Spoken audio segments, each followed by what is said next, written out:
started working in shelters in 1989, and I worked in a shelter for 6 years before I went to vet school. And so one of the things I spent a lot of time doing was cleaning and disinfecting animal housing areas and my animal control vehicle and countertops. And this is one of the ways that I showed the animals that I loved them, was to just clean the hell out of their environment every single day.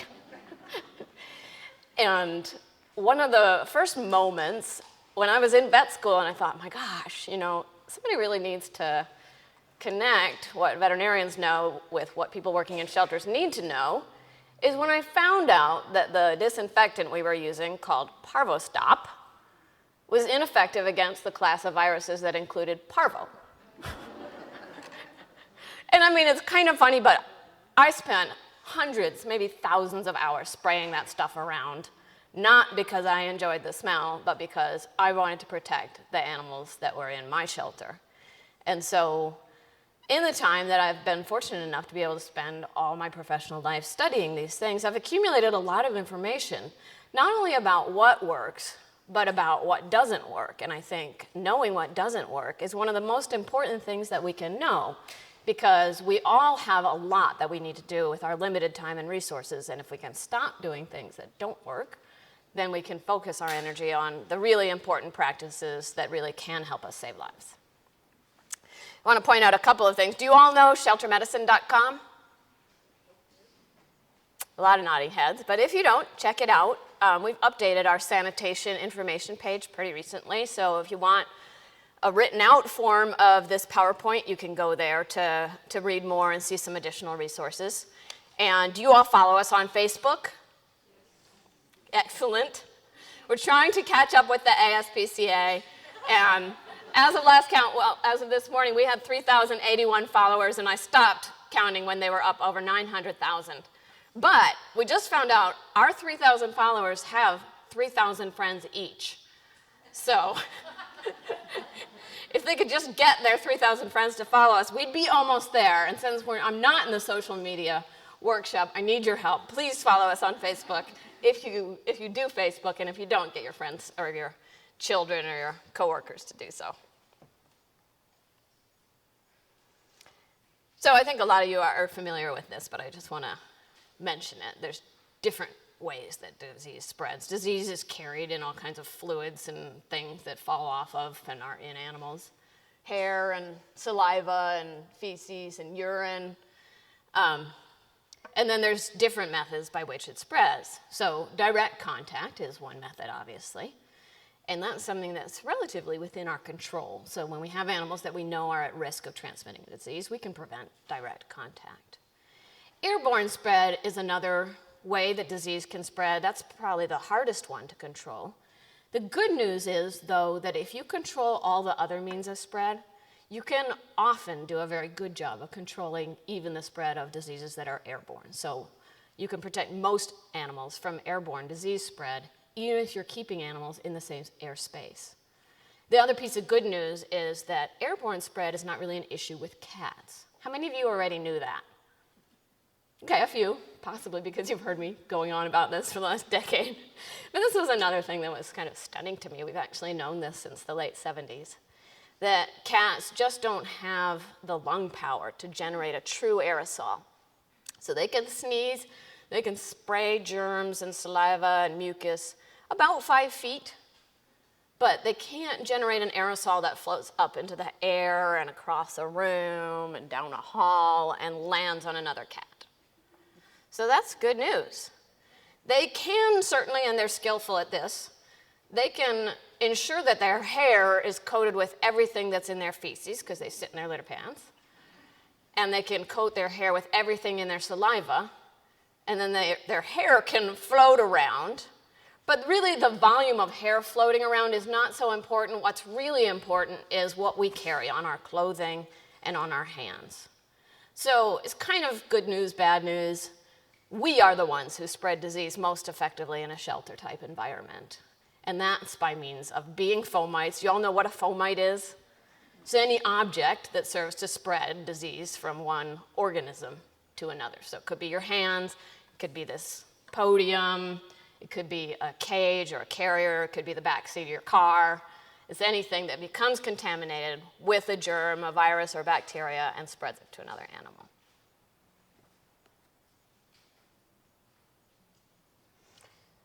So this is the other thing that I wanted to just talk about in brief, that there's not a one-to-one relationship between exposure to a germ and illness. So we're all exposed to germs all the time. Just heard somebody hacking. We're perfectly capable of generating an aerosol, so maybe a few viral particles to spread a few chairs down. But luckily, we have immune systems, and we can withstand some disease exposure, and so can animals. They can withstand more disease exposure if their immune system is in better shape. And sometimes keeping their immune system in good shape means not keeping them in a perfectly sterile environment. And so we have to really balance preventing exposure to disease with maintaining the animal's well-being, lowering their stress level, and encouraging the behaviors that help them protect themselves against disease, which includes normal eating, elimination, and grooming. And we can also know that when we're dealing with an animal that likely doesn't have a very strong immune system, and that is animals that are highly stressed, that have immunosuppressive diseases, and juvenile and geriatric animals, then we can know that those are the populations where we need to take extra care. And when we're dealing with a healthy adult animal that's in good shape and not going through a big trauma, we can know, you know what, be a little bit more relaxed about that one. Don't be so obsessive about not exposing that animal to germs. Go ahead and, you've got cats up for adoption, pet them all. Don't worry so much about sanitizing your hands between each animal or casual disease exposure between animals. When they're adult animals, they're vaccinated, they're in good shape.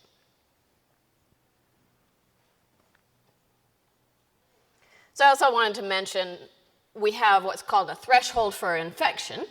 That's where the animal actually gets infected from exposure. And we can raise or lower that threshold depending on where the animal's immune system status is. And then we also have a threshold for systemic spread. So even if we don't do a perfect job and the animal might get a mild infection, we can still potentially prevent a severe infection. So some of you might have seen that. Sometimes you'll get a respiratory infection in a dog or a cat that's just mild, and they sneeze for a few days or they cough a little bit, but they don't go off feed, they don't get a fever, they don't get really, really sick. And then other times it progresses to something more serious. So there's a lot of room for us to make incremental progress in just reducing the dose that animals are exposed to, so that maybe for some of them we can prevent infection, and for some of them we can prevent systemic spread. And for some of them we can prevent exposure entirely. So it's sort of good news, bad news. Every little bit helps reach the tipping point. And on the other hand, if you've got one huge factor weighing against you, you can't tip it necessarily towards health. So for instance, I was visiting a shelter where dogs were group housed from the time that they were admitted to the shelter, and some of the dogs in that group housing were sick. And the veterinarian was worried about birds flying in and out of the kennels. And you get to worry about birds flying in and out of the kennels when you're doing everything else perfectly. And really look at what are the different sources of exposure and pick off the biggest ones. And don't waste your time worrying about birds flying in and out. Spend the time you would have spent worrying about that, harassing people not to group house stray dogs with sick dogs.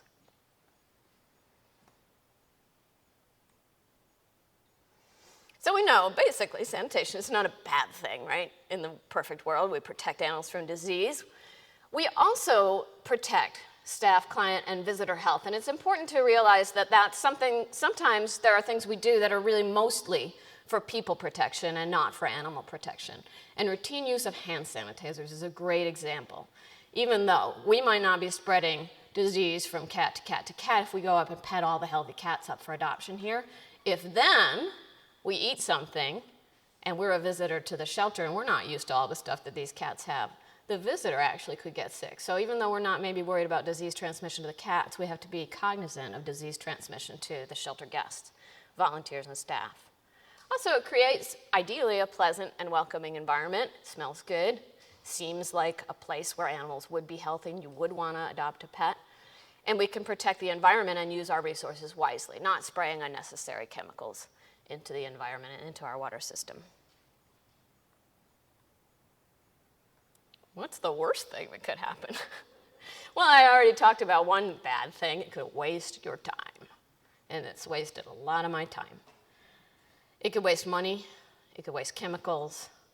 It could actually serve to spread disease efficiently. And in fact, cleaning time is probably the highest risk time for disease spread in many shelters, because that's the time you're interacting with a whole lot of dirt and interacting with a whole bunch of animals and a whole bunch of housing areas. And sometimes removing the animal from its own cage and its own environment where it was used to the germs that it was exposed to. And in a real worst case scenario, could cause direct toxicity to both animals and workers. So here's an example of failure to work. This was a disinfectant that was broadly effective, was in use at this shelter, and I don't know if you can really appreciate that, but it was an area of unsealed concrete, and there's some dips and irregularities, and so water pooled there. And we took cultures from the water pools, the pools of water and disinfectant from a freshly cleaned kennel, and we cultured the same bacteria that killed the dog in this picture. And it wasn't a bacteria that was very hard to kill in terms of which disinfectants would work. That disinfectant should have worked, but it couldn't work in a moist area, so failed to work. And the consequences were severe. So just sealing surfaces and making sure that they can be mechanically cleaned and effectively dried is really important. Could cause direct toxicity to animals, so that's a scrotal burn from disinfectant that wasn't properly rinsed. In the right hand or your left hand picture, and the picture of the cat, that's a call that we got for cats that had pneumonia, acute respiratory disease, fevers of up to 108 degrees, and one of the cats died. We thought it was an outbreak of virulent calicivirus, and it turned out that the top had gotten left off the quaternary ammonium disinfectant container, and it was applied at too high a concentration, and that's a classic appearance. Virulent calicivirus, really bad. Quaternary ammonium toxicity, if you catch it before the cats have severe pneumonia or before they die, bathe the cats, rinse the environment, provide pain control, broad spectrum antibiotic, and all the other cats were fine within 3 days. So important to prevent, important to know about it and recognize it. And then we have disease spread through cleaning, which is probably the most common, although a less dramatic adverse consequence of cleaning. How many of you are in the position of having to use mops? So you know, if whatever's in the mop water isn't killing off whatever disease is on the mop, that's a very efficient way to spread disease from one area to another, where the animal doesn't go from area to area, but the disease actually does. And a lot of times the way that cats are housed, cat cage cleaning is a high contact sport. And remember what we said about hair and contact with clothing. If we take cats out of the cage and put them against our bodies or put them in another cage that's not well cleaned, we actually can spread more disease through cleaning than we prevent. This is dishes being washed with toys and litter pans. And then just a dog being tied out during cleaning of single dog runs, and there wasn't enough room to give each dog 2 runs and just swap it back and forth between 2 runs that belong to that dog. And you can just see from the footprints how many other dog feet prints, invisible feet prints, it could be being exposed to. So we're going to talk about solutions to some of those problems. So the basics of creating a sanitation plan: pick the right products, pick the right process, pick the right places, write it all down, and then see if it's working. Sounds pretty simple. And it is, in a way. So what about products? I don't think you can see this, but it says kills all known germs. Unfortunately, that's only available in Budapest.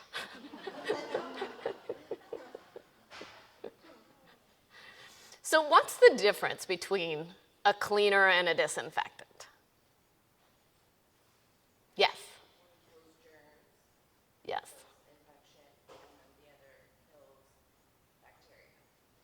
Actually, a disinfectant kills germs, some germs. A cleaner removes stuff. It removes whatever from the environment: germs, dirt, grease, It's not. Are they all the same? Do we have products? So what's an example of a product that's just a disinfectant? Bleach, I heard somebody say it. Bleach is the classic example. It has no cleaning properties. It does nothing to remove dirt from the environment. And every disinfectant has its limitations. So if you're not also removing the germs from the environment, you're relying on the disinfectant activity alone to just kill them. And you can't count on that. Even for the mighty bleach, it has its things, like ringworm, that it doesn't kill at normally used concentrations. What's something? You have to return it to cat enrichment after. Cat toy. So happy now. Do any of you use something routinely that's just a cleaner and not a disinfectant? Soap, Dawn. And it's not that uncommon that I go to shelters where they're rotating between one day they clean and one day they disinfect. That's the wrong idea, right? So you want to clean and disinfect. If you can only do that every other day, do that every other day, but do those two things in concert. And if you're really pressed for time, then choose a product that has both cleaning and disinfectant properties. And there are some out there that are both pretty good cleaners and excellent disinfectants. But recognize that when you're trying to get rid of something that's hard to kill with disinfectant, or it's a hard to clean environment, don't rely on your combination disinfectant cleaner. Break out the Dawn or break out the degreaser. That's a dedicated product to really mechanically remove stuff.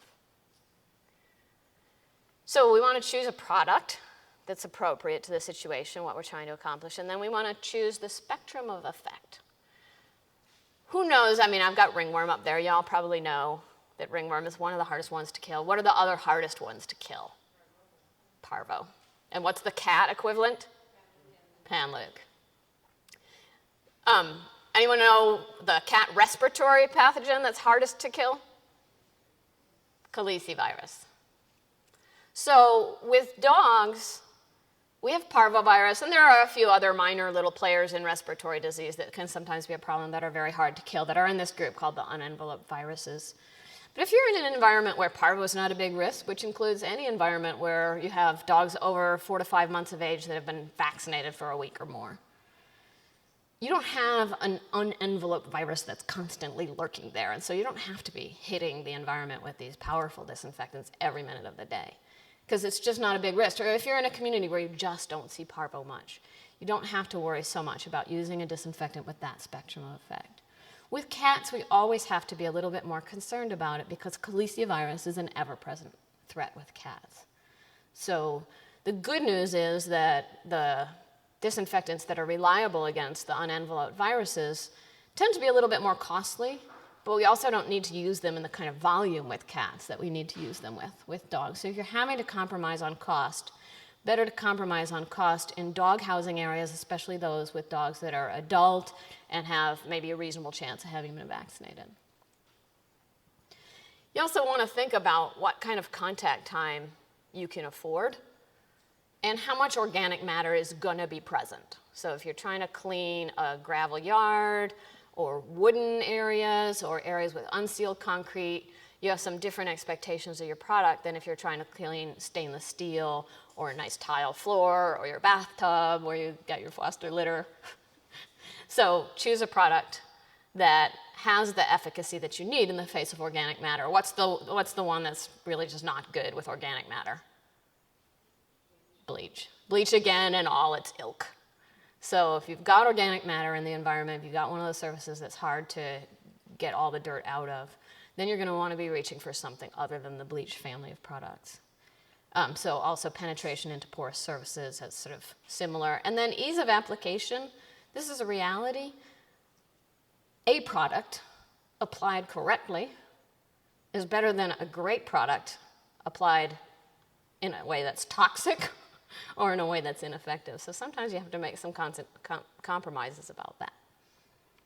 And then you want to think about cost, but also keep in mind a product that doesn't work or hurts animals is a lot more expensive than any product that actually has the effect that you desire. So when cost becomes an issue, try to think about ways that you could use less product or apply it more efficiently.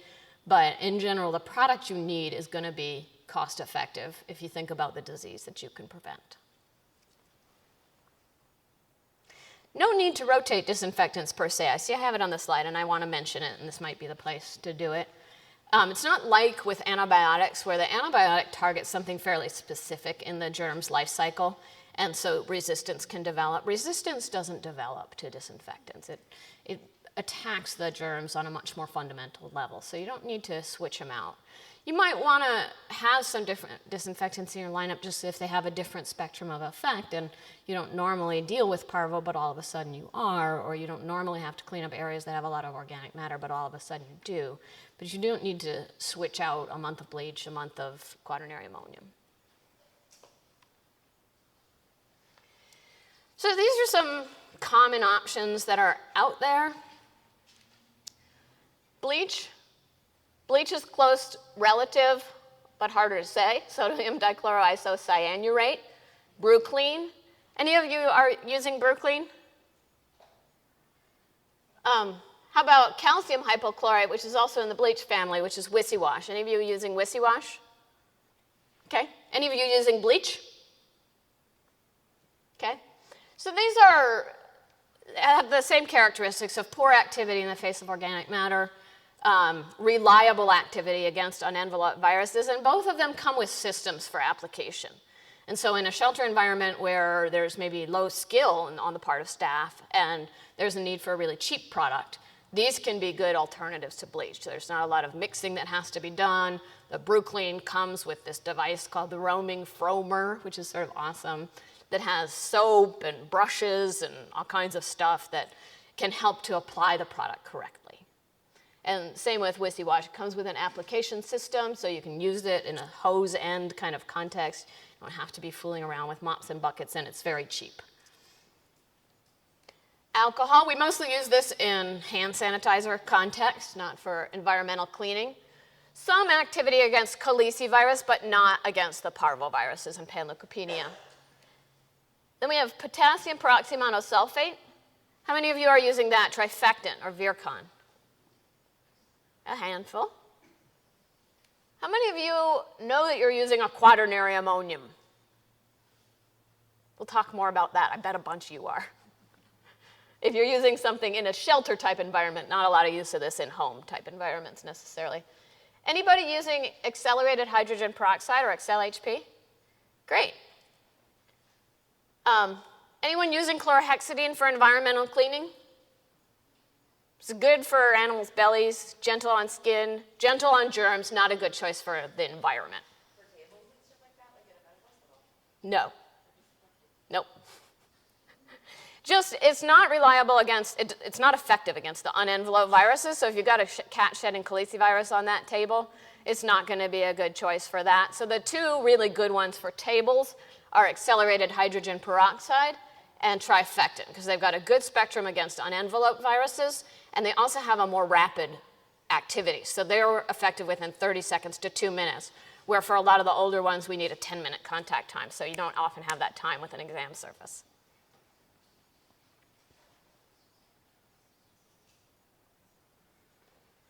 So our friends, the quats. Let me just ask you, how many of you work at a shelter with a building, like a traditional building? Okay, so a lot of you. So how many of you just do rescue out of a home-based type of environment? Okay, a decent handful. I do have stuff for you also. But in a traditional shelter, this is what Parvostop was. It was a quaternary ammonium. And if you've got onium on the label or the prefix quat, anywhere if it's didecyl ammonium or bimethyl quaternary ammonium, that's a quat. And some of the common brand names are Rocal, 222, Kenalsol, Parvosol, Lemoquat. And they've got some really good characteristics.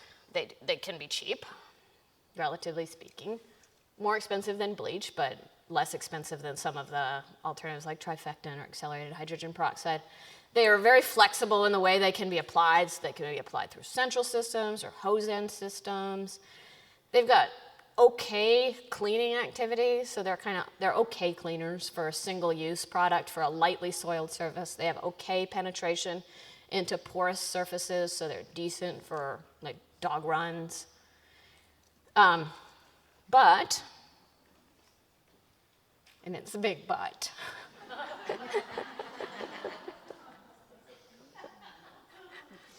this is the study that I first encountered. 1980, these researchers were doing work on calicivirus, and they noted the calicivirus was spreading in spite of cleaning with a quaternary ammonium compound labeled as effective against unenveloped viruses. So they tested it and found that, in fact, it wasn't reliable at inactivating unenveloped viruses. And these are researchers from the Cornell Feline Health Center. They have no agenda. They don't own stock in bleach or anything. They found it wasn't effective. So the labels were pulled.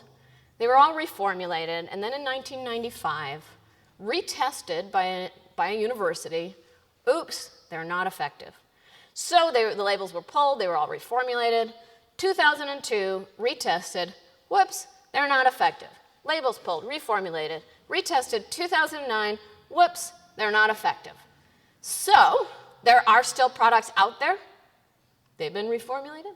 They're labeled effective. Do with that what you will. But if you think you've got problems with unenveloped viruses, it just makes sense to at least follow up with something that really is reliable against unenveloped viruses. So if you're stuck with quaternary ammonium, you're working at a shelter that has a central system that uses quaternary ammonium, then follow with bleach, at least in populations or during times of the year when you know that you're worried about parvovirus or panleukopenia or calicivirus.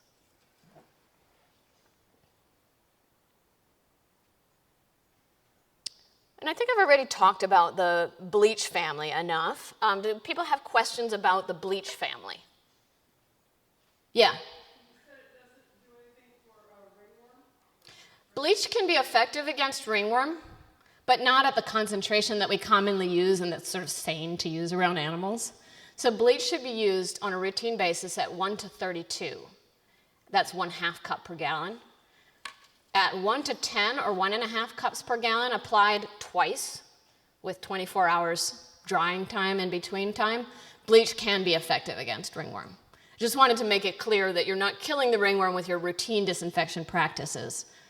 So you might, if you know you've got ringworm, you clear out all the cats and then you're decontaminating the environment. Bleach is a part of that picture. Yeah.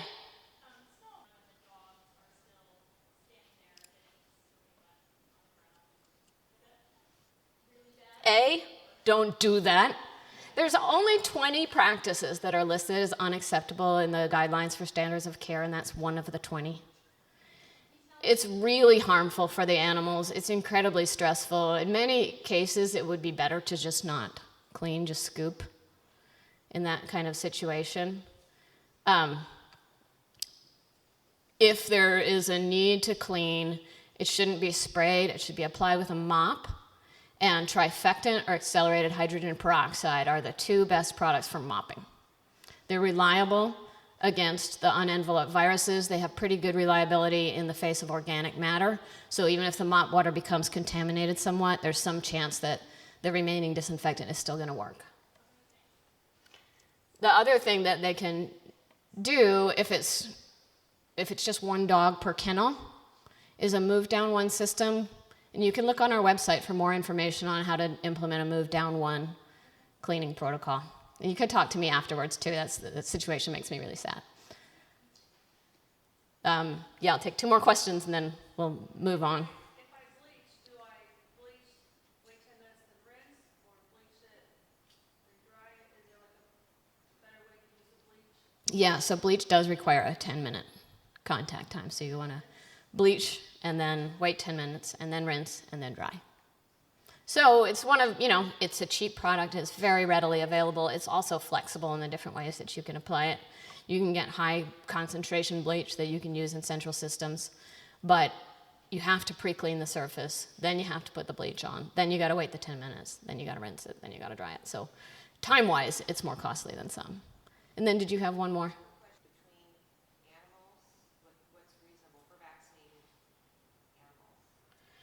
For vaccinated animals, and sometimes we're in that situation where we have the joy of working with mostly vaccinated animals, not in most shelter situations.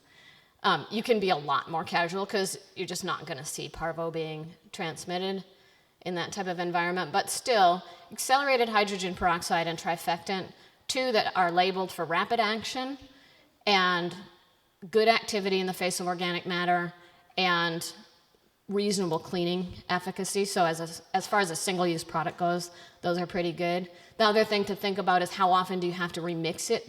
So pre-mixed accelerated hydrogen peroxide has pretty long life that you can just leave it sitting in that container, so it's a nice thing to have on exam surfaces. Trifectant has to be remixed on a weekly basis, so if you're using a lot, it makes sense. But if you're just like you want to send something out in an animal control vehicle for them to spray down their cages with, you want something that's a little bit more stable. And accelerated hydrogen peroxide, good choice in that situation. But if you can't remix the trifectant on a routine enough basis, then something like a quat that's more stable, that's one of those times where non-ideal product used correctly, better than an ideal product incorrectly used. So we've already, I think I've answered most of these. Talked about the unenveloped viruses, the bleach family, accelerated hydrogen peroxide, and trifectant or Virkon. Ringworm, we talked about that. The most important thing when you're trying to decontaminate from ringworm is really awesome mechanical cleaning, just trying to remove the ringworm spores from the environment. That's going to be your best bet. So that's something to think about when you think about where you're storing your ringworm cats during treatment. Make it in an environment that's going to be easy to mechanically decontaminate. Providing effective topical treatment early on in the course of treatment will reduce the level of environmental contamination and give you less of a big job to do at the end. And then be aware that we have this great tool for ringworm, which we don't have for really any other of the germs that we're worried about, which is fungal culture of the environment. So before you go crazy and have your whole ventilation system flushed out with bleach, work with a veterinarian to take a toothbrush culture of the environment, see where you're at, see if it's contaminated, do a great job of mechanically cleaning, bleach what you can, and do another fungal culture. Organic matter, this is especially for those of you who are mostly in a home-based environment or doing rescue and transport where a vehicle might get contaminated or a couch might get contaminated. Again, mechanical cleaning is going to be an important part of that. Commercial steam cleaners, not your home ones, but the ones that you can rent or you can have come in, reach a high enough temperature to inactivate some germs. And in addition, that kind of steam cleaning process also helps to mechanically remove germs. Accelerated hydrogen peroxide and trifectant are both labeled for use in carpet cleaners. I use them routinely on my carpet, so test it out. But be aware that that's something that's nice to send home with foster parents or nice to send out with people responsible for animal transport to decontaminate vehicles and carpets and sofas and stuff that gets contaminated in the course of doing what you do and that you don't want to throw away.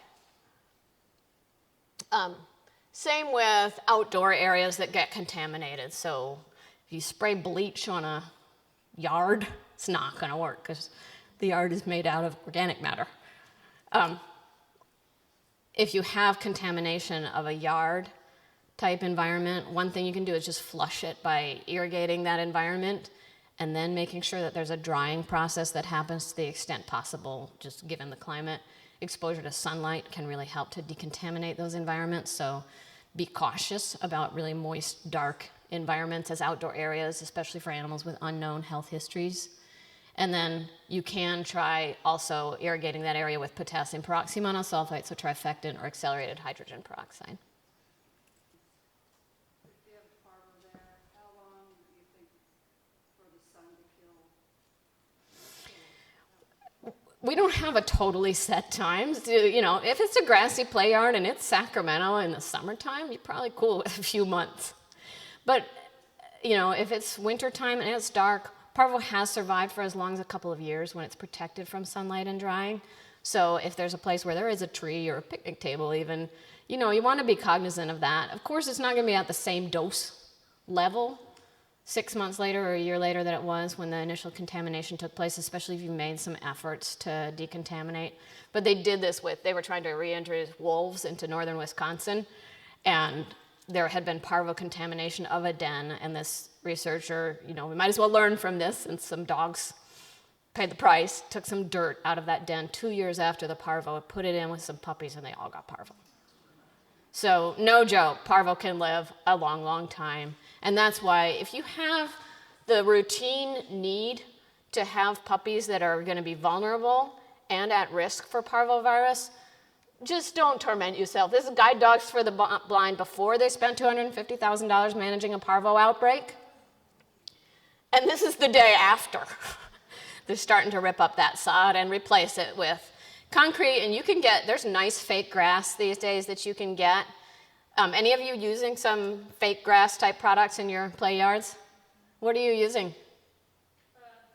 Yeah. It came from Costco with a big old piece, and we got it for like the small dogs. All right. I forget the brand name, but I've talked to like Marin Humane Society is using it. True Green. Yeah, Heavenly. Yeah, Heavenly Green. So you can put that down. If that gets parvo on it, that's bad too, but it's a lot easier to just pull it up and replace it. So if you need the look of grass and you sometimes do have puppies there, just come up with a more practical long-term solution. And if you've got grassy areas and you want to use them, more power to you. Use them for dogs over 5 months of age that have been vaccinated for at least a week. And then it should be fine.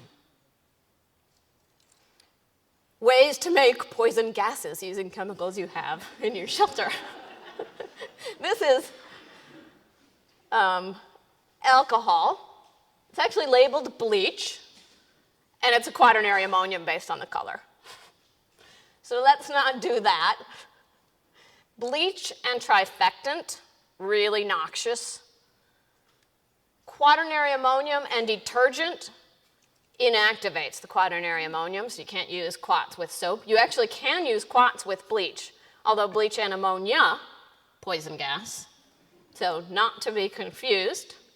And bleach and accelerated hydrogen peroxide also creates a really noxious fume.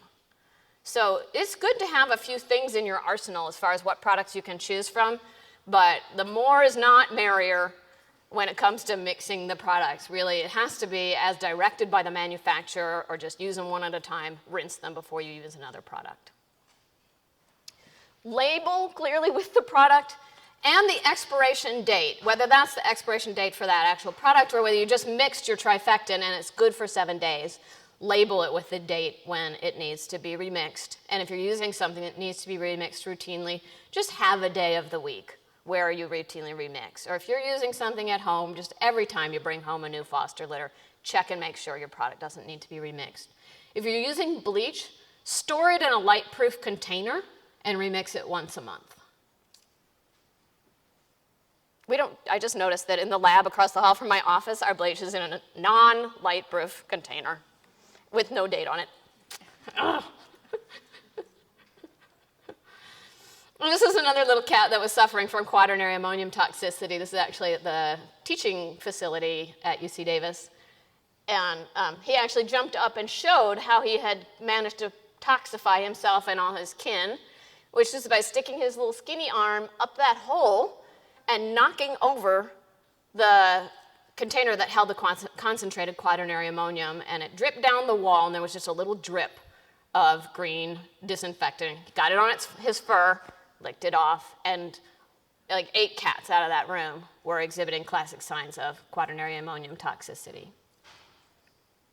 Quaternary ammonium is the one that's been most commonly reported associated with toxicity of the chemicals that we routinely use.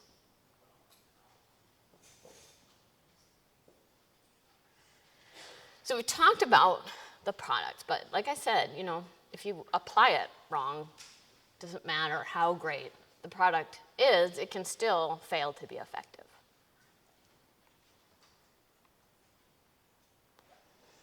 So first of all, try to do no harm.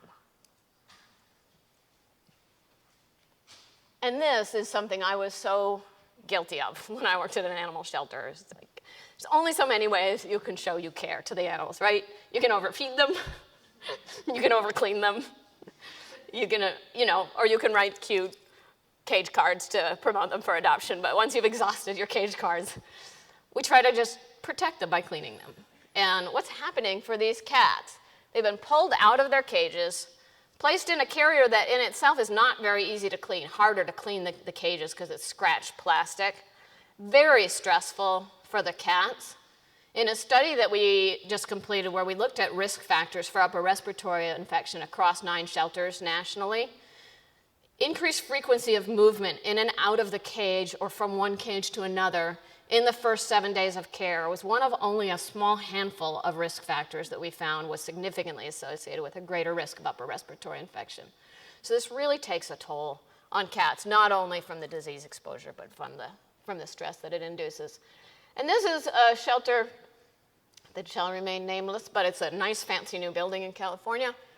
And this was a shelter that had double-sided runs, but it was kind of underbuilt. And so they had dogs on either side of the double-sided runs. The guillotine doors were closed. And they didn't have enough time to just take dogs out one by one. And so what they did is they just put all the dogs in the play yard. And what do we see here? We see really cute, highly adoptable little Queensland Heeler, kind of short. I don't know if you can really appreciate that, but I was enamored. And there was a couple of other dogs that we actually were planning to take home with us from this shelter visit. And can you see that?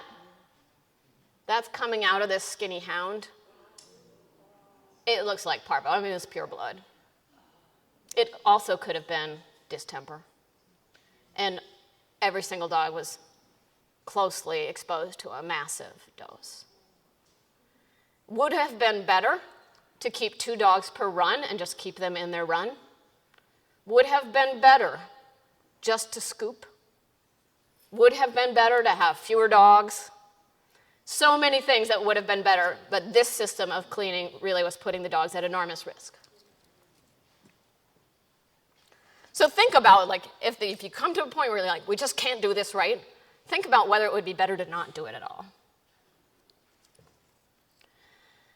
So, how many of you have double compartment housing? Awesome.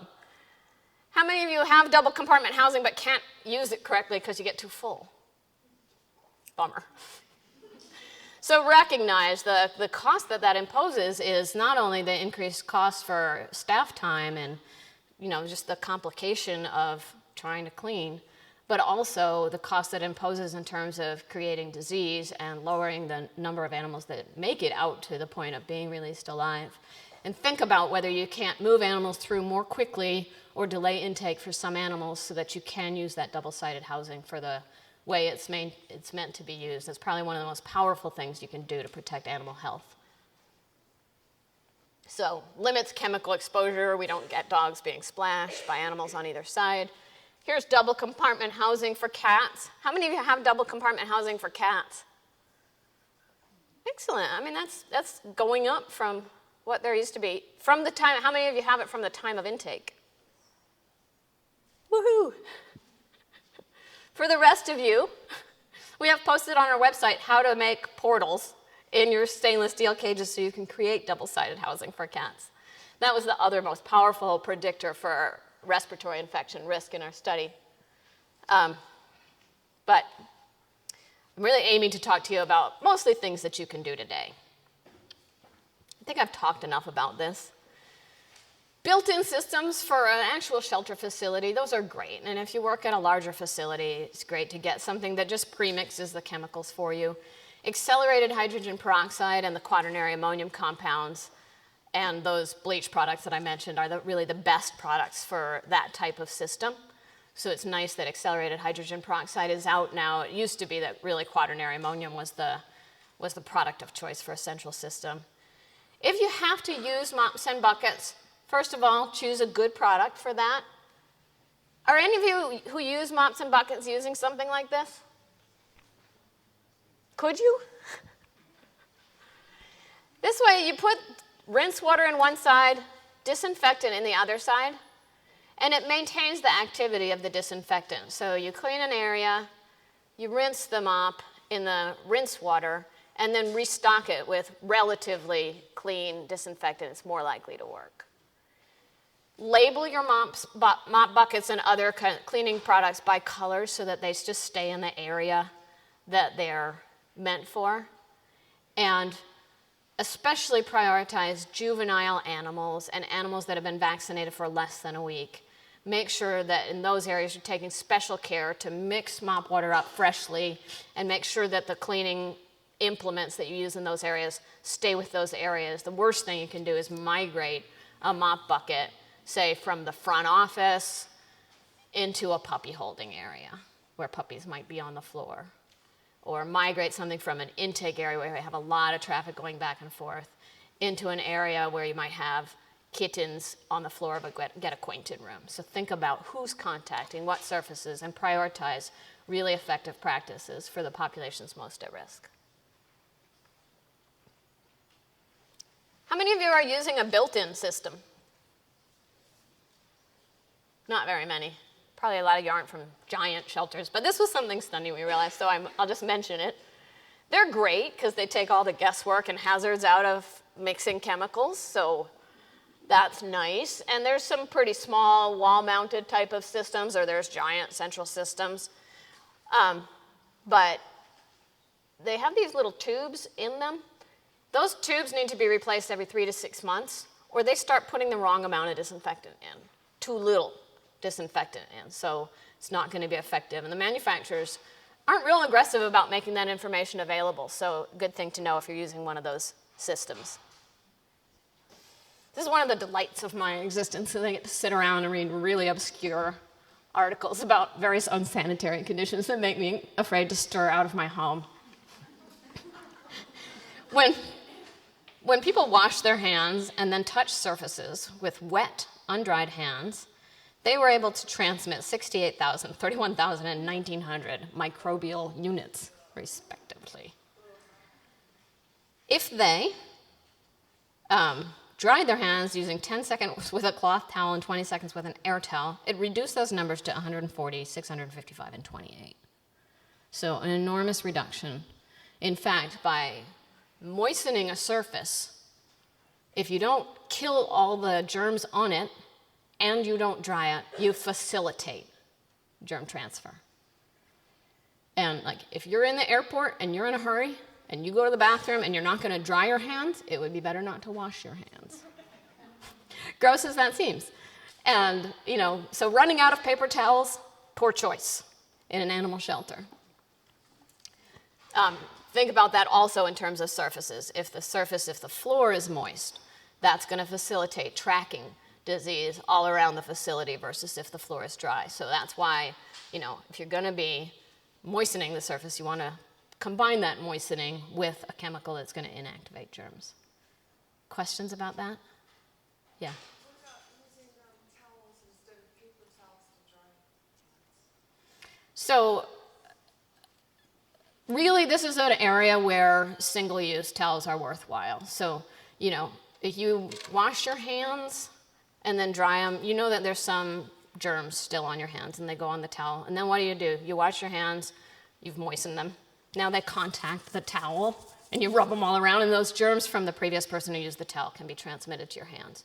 So paper towels or single-use raglets that get thrown from clean to a dirty bin. If you want to be more environmental about it, you can go that route. But that's not one of the places where we want to be saving. So the process, when we talk about cleaning, we're actually cleaning, disinfecting, potentially rinsing if you're using a product that needs to be rinsed, and drying. That's actually the sanitation process. And this horrifying picture, this is another shelter where dogs were dying of pneumonia, and it turned out it was a bacteria that was getting in through their feet and tracking through their blood and getting into their lungs. And we actually cultured it out of the hose from their disinfectant dispenser. So that is, it just created a little bacterial colony, and they were living very joyfully in there. So that's why we really need that drying step. Go through and look at where is there a risk area in your environment where things might not be getting dry.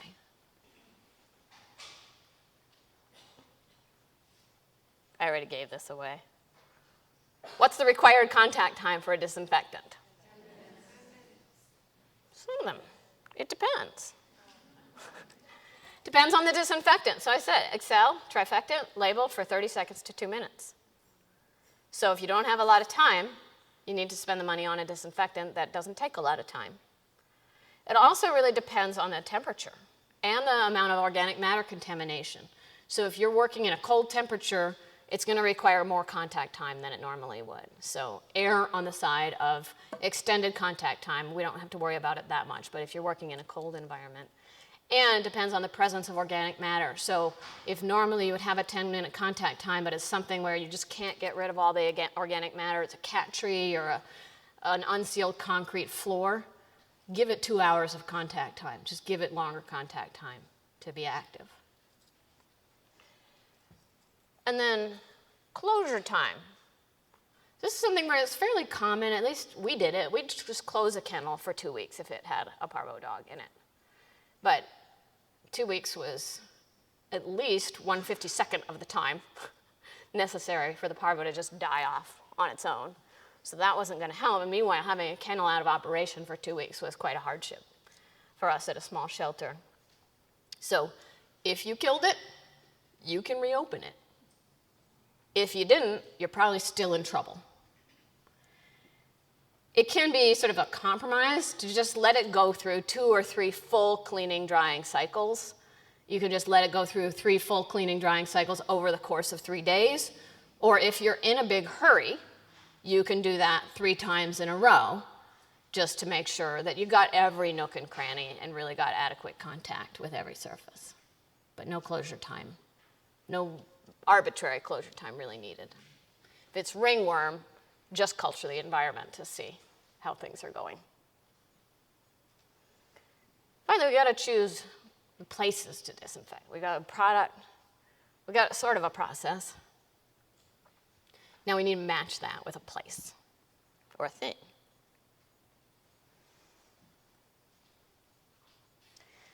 Any of you familiar with GlowGerm? It's this awesome product, $15. Comes in a powder form, which is kind of like dander, or it comes in a liquid form, which is kind of like snot. And you can order it, you can have all kinds of fun with this. And so this is what we did. We spiked a little white dog with it. And we let it go through its life at a really nice veterinary clinic, just to show, what are the surfaces that get contaminated. Like, we know about the front of hands, and what I found is I'm very good at cleaning the palms of my hands. I do it every time. But I'm not so good at cleaning the backs of my hands. We forget about our forearms, our face, our clothing. This is after another exam. Where has it spread to, even though the person did wash hands between exams? The clipboard, that's common, popular, fomite. The legs of the exam table, so we clean the exam surface, but really dogs have contact with things that are down, at dog height. So think about what populations are most vulnerable. It's your new intakes and your juvenile animals. And really, you can use GlowGerm. It's non-toxic, it's fun. Or you can just do a mental inventory, like, wow, let's watch 10 animals. What surface do they touch? And what do they touch most closely? Where are we going to see the highest dose? And instead of worrying about cleaning their cages every day, what's going to be our strategy to decontaminate those most important places? So this is just an example. And I worked at a shelter for like 6 months before I got wind of the fact that there was no place for the animal control officers to clean their vehicles in the winter. So we were cleaning the hell out of the shelter and locking it down every time we had a case of parvovirus. But meanwhile, the animal control vehicle unit wasn't being decontaminated. So if you're having a problem with continued spread of an infectious disease and you think you're 10 minutes, I think I'm all right. You think your process is good and your product is good, start to look outside of the animal housing areas. Take a look inside the compartment of an animal control vehicle. Or if you're working with rescue, check out, are people cleaning their crates? Are they letting dogs romp around the backseat of their car during transport? Is there an issue with clothing? Are get acquainted rooms serving as a common place for animals all to pass through? So we really want to focus on high contact surfaces, including high contact humans. And for instance, we had an outbreak at our local shelter of necrotizing Streptococcus canis. And it was causing abscesses to break out all over the cats. And I don't know if it was a coincidence, but it went away when the main vet tech went on vacation. Those are people who are responsible for a lot of animal contact. And so they might be doing intake and holding animals when they're first fresh in the door at their very most vulnerable. They might be treating sick animals. You know, they might be assisting with surgery. They might be performing behavior evaluations. They might be performing euthanasia, including euthanasia of the sickest animals. And they might not be changing their clothing in between all of those encounters. So identify your high contact humans, acknowledge if it's you, and try to divide your activities up during the day. You can't change clothing between every animal, but arrange your day so that you can put on a clean top at least before you do intake. Or put on protective gear while you're treating sick animals or while you're performing euthanasia, and take that off when you go to assist with spay-neuter surgery, you know, or you move to another area of the shelter. And think about, you know, if all you can do is have a protective jacket, a surgery gown, or a scrub top, or whatever hanging in an isolation room that everybody puts on and every sick cat or sick dog contacts it, that's still better than having it leave that room. So think about ways that you can control high contact humans. And then really focus on cleaning animal housing between occupants. While an animal is occupying a space, it needs to be cleaned on a daily basis so that it looks good and it smells good and the animal's not sitting in pee. It does not need to be disinfected daily.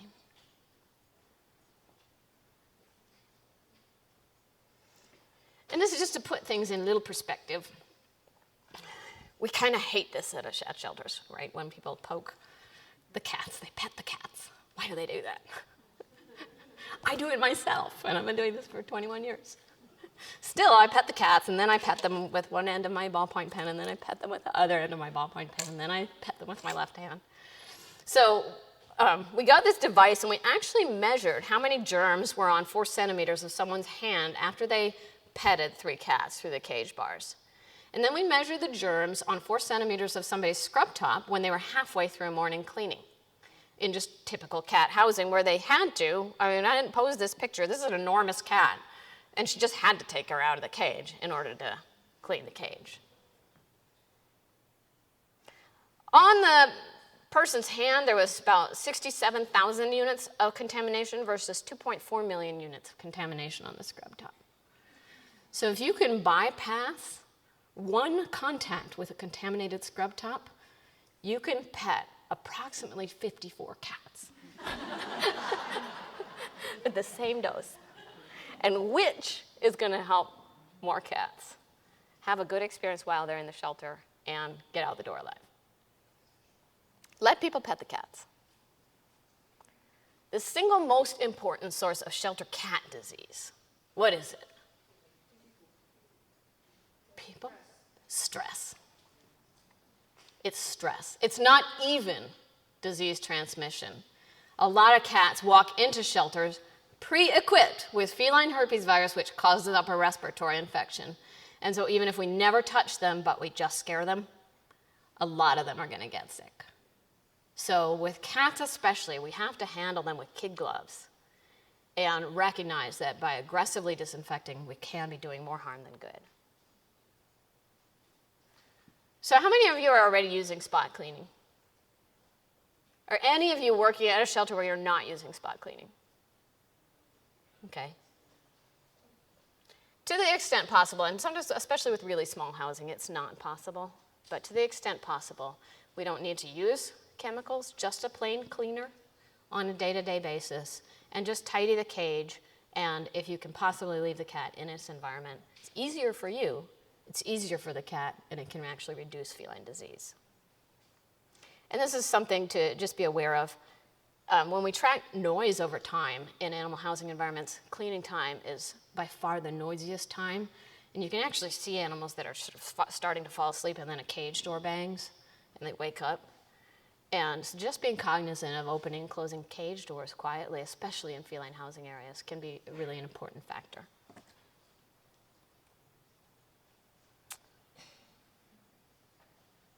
What do you think matters most? I know I have like -1 minute, huh? Or do I have 4 minutes? Woohoo! What matters most? Hands, clothes, feet.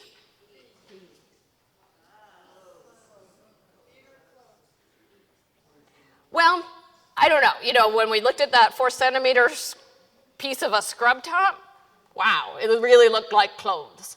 And I think that's partly because it's just easy for hair and stuff to collect on clothes. It's a surface that's conducive for it, and we put a lot of acreage of an animal up against our clothes. You know, more of their body surface contacts our clothing, and then they lick whatever is off on our clothing, off of their fur afterwards. But this also looked at just how much doctors transmit disease on their white coats, and it turns out white coats are incredibly unsanitary. So I think I talked about that sufficiently. I think the single most important thing we can do to make cleaning less hazardous is if you can't change clothes any other time, put on protective gear when you're cleaning, take it off, and go on about your day. This is from our Facebook page quiz. Which was more effective at reducing bacterial count on vet students' hands? Correct hand washing or correct hand sanitizing? How many say B? 2. Are you our Facebook followers, or are you just people who know, like, why would I ask that? It's B. Hand sanitizing was more effective at reducing bacterial count. Now, hand sanitizers don't kill parvo, panleuk, or ringworm, but in terms of protecting human health from petting a cat and then picking their nose, the best thing you can do for that person is make sure that there's a hand sanitizer in every animal housing area. I know. This is from a Japanese shelter that makes it look incredibly fun to wash your hands. But just make sure that the recommendation is hand sanitizers within 3 feet of point of care or in every animal housing area and convenient to every exam surface. 20 to 30 seconds contact time, all surfaces of the hands. And then hand washing for you, shelter workers, before and after handling sick animals, before and after handling juvenile animals, before and after moving between different areas and activities, and anytime you know you've handled an animal with something serious. And gloves if you're handling something like known ringworm or known panleukopenia or parvo. Type hand sanitation into YouTube. It's hours of fun. I don't have time to go over it. And finally, what type of foot bath was most effective? Quaternary ammonium, bleach, which is sodium hypochlorite, potassium peroxymonosulfate, or none of the above. All were equally ineffective, and we can forget about foot baths. A and D. D. Sodium and bleach and quats didn't even work to reduce bacteria on boots in a correctly used foot bath, which was freshly made up and completely covered all the treads of the shoe with scrubbing. Trifecta actually reduced bacterial count on shoes, but it had no effect on the bacterial count on the floor surface after the foot bath. So the bottom line is, if you're using a product that's ineffective, you're just moistening the shoe and facilitating its success as a fomite in your environment. And even if you're using an effective disinfectant, you may be facilitating some tracking. So it's a waste of time, basically. Yay. So don't worry about foot baths. If you've got something serious where you really can't be having it tracked all over creation, then you need to get dedicated shoes or shoe covers to use in that environment. You don't need to do that except in areas where you're treating something like ringworm, parvo, panleukopenia that's highly, highly contagious. The truth is you can get away without foot baths. The good news is they weren't doing anything, so getting rid of them is not going to make it worse. And I think I'm actually going to end there. I'm just going to say One of the big problems we run into is like, why isn't our disinfection working? Oh, the disinfectant bucket is empty. There's none in there. So you can have the greatest plan in the world, but you got to write it down in a way that people can understand and find, and check to every once in a while to make sure that people are actually doing it. And again, sprinkling some Glow Germ around in the environment and then seeing if it gets removed, lighting it up with a woods lamp, and then rewarding people as well as punishing people when people do a good job can be the most important part of your sanitation plan. So I'm happy to stay after and answer questions, but I know you have low blood sugar, so I'll finish up on time.